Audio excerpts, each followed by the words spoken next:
बोलिए पंच परमेष्ठी भगवंतों की, शासन नायक भगवान महावीर स्वामी की, मूल नायक देवादिदेव 1008 श्री शांतिनाथ भगवान की, परम पूज्य आचार्य गुरुवर श्री विद्यासागर जी महाराज की, आचार्य श्री समय सागर जी महाराज की, 3 कम 9 करोड़ मुनिराजों की, पंच कल्याणक प्रतिष्ठा महामहोत्सव की।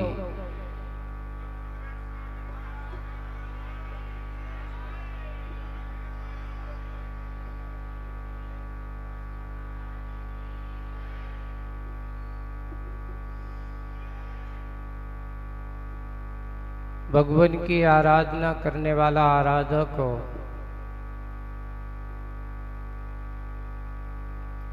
उसकी मनोभावनाओं को समझने के लिए या तो वो स्वयं समझता है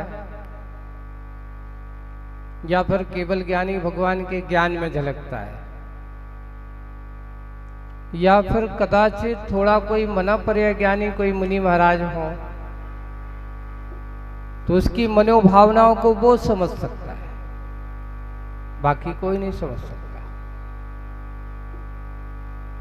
3 ही ऐसे हैं, या तो स्वयं या केवल ज्ञानी या पना पर्या ज्ञानी, जो व्यक्ति की मनोभावनाओं को समझा करता है। आप लोग आकर के कहते हैं महाराज जी, फिर भी आदमी का चेहरा तो बता देता है कि इसकी मनोभावना क्या है। चेहरे से दिख जाता है कि ये करने वाला क्या है। बंधुओं, ये हमारी ऐसी सोच हो सकती है, ये हमारा ऐसा विकल्प हो सकता है कि हम किसी के मन को समझ सकें, पर हमारे आचार्यों ने भगवंतों की वाणी में ये लिखा है कि मन की परिणति को समझने वाला, यहाँ तक कि स्वयं मन वाला व्यक्ति भी नहीं समझ पाता कि अगले पल मेरे अंदर कौन से विचार आने वाले हैं। आपको पता है मैं अगले पल क्या सोचने वाला हूं? आपको पता है कि मेरे अगला पल क्या होने वाला है? नहीं पता। और आपसे पूछा जाए कि तुमने पीछे अभी जो तुम्हारा व्यतीत हुआ, तुमने क्या सोचा था, कौन कौन से मन में विचार आए थे? जितना तुमने सोचा था उसमें से तुम्हें 1% भी याद नहीं होगा, आके चला जा। लेकिन हमारा कर्म सिद्धांत कहता है कि तुमने जो विचार जो किया है, वो विचार आपके कर्म के सत्ता के रूप में परिणत होकर के चला गया। आपको अच्छे परिणाम किया है तो पुण्य के रूप में परिणत होकर के चला गया, और अगर किसी को कसायवत राग द्वेष बस होकर के तुमने किया है तो वो कर्म पाप के रूप में बंद होकर के चला गया। अंतर इतना है कि हमारा सोचने की विधा, हमारी जानने की विधा किस रूप में है, हम किसके बारे में क्या सोचा करते हैं, तो देखिए सोचने का तरीका अलग अलग है। एक मुनि महाराज ध्यान में बैठे हैं, तभी उन्होंने देखा एक सुंदर सी स्त्री है, उसका अचानक हार्ट अटैक हो गया, उसका मरण हो गया। शमशान की ओर ले जा रहे हैं, उनकी दृष्टि उस पर पड़ गई। मन में विचार क्या आ रहा है, ओहो कितना सुंदर शरीर मिला था, इतनी दुर्लभ पर्याय इसको मिली थी, पर क्या करें, इसने अपनी सुंदरता का कार्य सुंदरता के काम में नहीं लगा पाई। काश अगर इसने व्रत संयम धारण कर लिए होते, काश इसने आरिकाओं के व्रतों को धारण कर लिया होता, तो ये मनुष्य पर्याय इसकी सार्थक हो जाती है। उनका चिंतन, उनका विचार, उस नारी को देख करके, उस नारी के रूप को देख करके अगर इसने अपनी सुंदरता को सार्थक करती तो इसका जीवन धन्य हो सकता था। पर क्या करें, इसका सुंदर रूप तो मिला, पर इसके अपने जीवन काल में सुंदर कार्य इसने किए कि नहीं किए तो भगवान जाने। बंधुओं, एक हमारे आगम सिद्धांत और समंतबद्ध आचार्य महाराज जैसे महान आचार्य हम सब लोगों को एक सूत्र देते हैं, तुम्हें ब्यूटी पार्लर जाने की जरूरत नहीं पड़ेगी। बोले कि क्यों, कौन सा सूत्र है ऐसा? आज करोड़ों अरबों रुपया जो खर्च देखा जाए, बड़े बड़े ब्यूटी पार्लर, इतना खर्च है, बड़े घरों का नहीं। सभी आज के समय में आपके जैन समाज के लोग भी कम नहीं है, बहुत बड़ा खर्च है। उसमें आचार्य समंतबद्ध महाराज कहते हैं कि तुझे सुंदर बनना है, तुझे सुंदर रूप की प्राप्ति चाहिए, कि मुझे इस भाव में सुंदर रूप नहीं मिला तो ब्यूटी पार्लर में जाकर के सुंदर बनाया जा रहा है, दिखने में मैं अच्छा रखूं। इसलिए नए नए तरह की कॉस्ट्यूमें की अच्छी क्रीम आदि हैं, बढ़िया बढ़िया लगा करके आदमी सुंदर बन जाता है। लेकिन बाद में जब वो क्रीम उतरती है तो ऐसा लगता है कि इनको देखना ही पसंद नहीं करते। पर आचार्य समंतबद्ध महाराज कहते हैं कि हे आत्मन, तुझे ऐसा सुंदर रूप प्राप्त करना है तो रत्नगण श्रावकाचार्य में लिखा है भक्ति सुंदर रूपम। जो भगवान की भक्ति अच्छे से करता है, मन से करता है, तन्मय होकर के करता है, तो उसको कौन सी किसकी प्राप्ति होती है? सुंदर रूप की प्राप्ति होती है। अच्छा, सुंदर बनना है तो सबसे पहले भक्ति करना। अगर आप भक्ति नहीं करोगे तो कभी सुंदर बनने वाले, क्रीम लगा करके सुंदर बनना, ये तो मायाचारी है। लिखा है कि जो व्यक्ति बाहर के साधनों को लगा करके अपने आप को सुंदर बनाता है, अपने रंग को छुपाता है, और बाहर का अंदरंग का रंग अलग है और बाहर का रंग अलग है, ऐसा छिपा करके काम करता है, तो उसको मायाचारी कहा। और मायाचारी करने वालों को कौन सी गति का बंध होता है? तो हमारे यहाँ लिखा है कि जो मायाचारी करते हैं उनको त्रिंच गति का आश्रव होता है। माया तर्यज्ञो नस्स, ये सूत्र दिया है। इसलिए आज अपन को एक बात जरूर सीखना चाहिए कि हे भगवान, आपकी भक्ति का प्रभाव ऐसा है, आपकी भक्ति की महिमा ऐसी है कि एक कुरूप से कुरूप प्राणी भी सुंदर देव बन जाता है। आपने मेंढक की कथा सुनी है।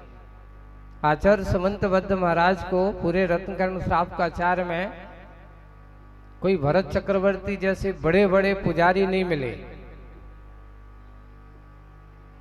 उनको कौन मिला बताओ? पूजा के अंग में प्रसिद्ध होने वाला। भगवान की पूजा करने में सही भावों की परिणति, उनको पूजा में सबसे अच्छा बड़ा भक्त मिला तो आदमी नहीं मिला। कौन मिला? एक मेंढक मिला। महावीर अष्टक में उसका उल्लेख किया, यदर्चा भावेन दर दुर्द यहा क्षणादासी स्वर्गी गुणगण समृद्धा सुख निधि लवंते सदभक्ता शिव सुख समाजम। एक आगे वह है महावीर अष्टक में यदर्चा भावेन प्रमुदित मना दर दुर्यहा। कौन? भगवान की भक्ति कैसे करना चाहिए बताओ। एक व्यक्ति को बुखार आ गया, सुनो यहाँ बैठे हुए तुम लोग भी हैं। अब बुखार आ गया है महाराज जी, नियम है कि भगवान की पूजा तो करे बिना हम दवाई भी नहीं खाते, पानी भी नहीं पीते और कुछ नहीं कर सकते जब तक भगवान की पूजा ना हो जाए। तो अब हुआ ये कि बुखार चढ़ा है, मुंह लटकाए हुए, अरे रे, और इधर अर्घ चला रहे, उधर के चंदन तंदल और स्वाहा, और बाद में कहता अरे रे।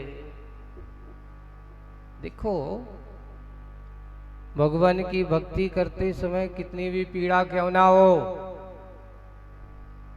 भगवान की आराधना करते समय कितना भी कष्ट क्यों ना हो, अपने चेहरे पर एक प्रसन्नता होना चाहिए।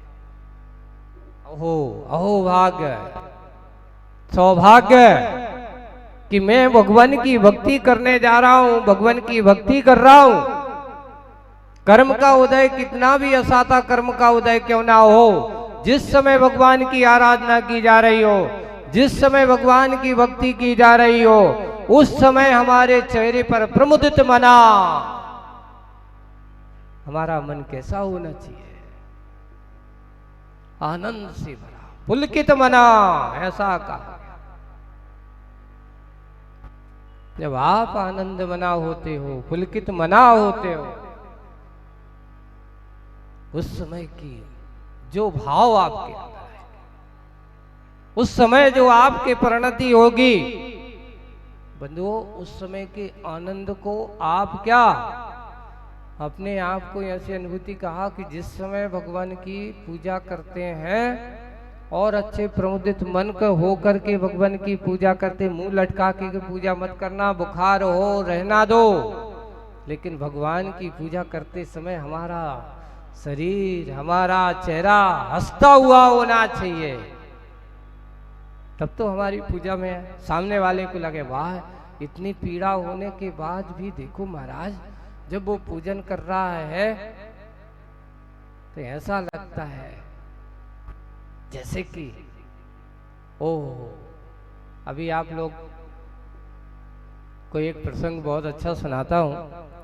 पूज्य आचार्य भगवान जब 2022 में महामहोत्सव हुआ और थोड़े से बीमारी के कारण या थोड़ा सा शरीर कमजोर होने के कारण से बड़े बाबा के पास बहुत दिन बाद गए। महोत्सव के बाद मस्तकाभिषेक के दिन वहां, और जैसे ही आचार्य सिंह ने बड़े बाबा को देखा और ऐसा लग रहा है, ऐसा उनके चेहरे से ऐसा प्रतीत हो रहा था जैसे आचार्य सिंह ने बड़े बाबा को बरसों बाद देखा हो। ओहो धन्य है प्रभु, ये शब्द थे, धन्य है प्रभु, अहो भाग्य, धन्य भाग्य, ऐसे जय हो जय हो आचार्य सिंह के शब्द थे। अपने आप को ऐसा पुलकित बनाओ। जब अंदर से हम भगवान के मंदिर में जब प्रवेश करते हैं तो सबसे पहले हमारी ध्वनि होना चाहिए जय हो। क्या होना चाहिए? एक बार अच्छे से बोलना। एक बार अगर तुम कितनी भी टेंशन में हो, है ना, और जैसे ही भगवान के पास जाओ और खुले मन से अच्छे दिल से निश्चय करने के बाद जय हो, अच्छे शब्द है, जोर से नहीं, इतनी जोर से भी मत बोलना कि किसी की पूजा की डिस्टर्ब हो जाए, है ना। अंतरंग की गहराई से अच्छे लंबे प्लस शब्द लेते हो जय हो। ऐसा शब्द बोलते हो, समझ लेना आपके अंदर के विकार भाव, आपके अंदर की एक जो विकार परिणतियां थी वो सारी दूर हो जाती हैं और एक अच्छी नई एनर्जी हमारे अंदर आती है। जय शब्द में ऐसी शक्ति है कि बड़े से बड़े हार भी जाएं तो भी जय को प्राप्त हो जाते हैं। जिनेंद्र भगवान की जयकार लगाने वालों को कभी भी हार का सामना नहीं होता। हारते वही हैं जो अपने के अपनों से बड़ों को भूल जाते हैं। हम अपने जिनेंद्र भगवान को भूल करके और दुनिया की शरण में जाएं, इधर और भागें, नहीं, भव्य आत्मा तो वही जाता है। इसलिए भगवान की भक्ति करो। सुंदर से सुंदर रूप मेंढक भगवान की भक्ति के भाव से समुद्र में जा रहा है। कैसे होकर के जा रहा है? तो वहां लिखा है प्रमुदित मना, आनंद मना। आप जिस समय घर से मंदिर जाते हो तो ये बताओ, बहुत सारे काम सोच करके जाते हो कि भगवान की पूजा करने के लिए ही जाते हो? अहमदाबाद में तो हमने देखा है, लोग घर से जब आते हैं तो सिर्फ ये भाव लेकर के चलो मंदिर जाएंगे, मंदिर से पूजा करके और फिर सीधे बाजार चले जाएंगे, है ना, ये काम करना है, वो काम करना है। मैं लोगों से कहता हूँ, जिस समय भगवान के मंदिर जाओ तो अपने मन में बाजार की लिस्ट लेकर के मत जाओ। क्यों? बाजार की लिस्ट लेकर के जाओगे तो दिमाग में वही घूमेगा, जल्दी चलो बाजार जाना है, जल्दी चलो बाजार जाना है। इसलिए कहा कि अगर तुम धोती दुपट्टा पहन करके मंदिर जाओगे तो बाजार नहीं जाओगे। वेशभूषा होना चाहिए हमारी एक। जिस समय हम पुजारी बनकर के भगवान के चरणों में जाते हैं तो मात्र उस समय पूजा का कार्य होता है, यहाँ दूसरा काम नहीं होता। ड्रेस का प्रभाव बहुत बड़ा होता है। भगवान के मंदिर में जाते हैं, जिस घर में ऐसे भगवान की पूजन करने वाली ड्रेस, धोती दुपट्टा, एक बहुत बड़ी बात है, आज की नहीं है, बहुत पुरानी बात है। ये धोती दुपट्टा कोई कम में समझ लेना। जिन वस्त्रों से भगवान की पूजन करते हो और उन वस्त्रों को जिस घर में अच्छे से सुखाया जाता है, कहते हैं वहां पर ये बुरी दृष्टि रखने वाले देवादी उस घर पर कभी जाते नहीं।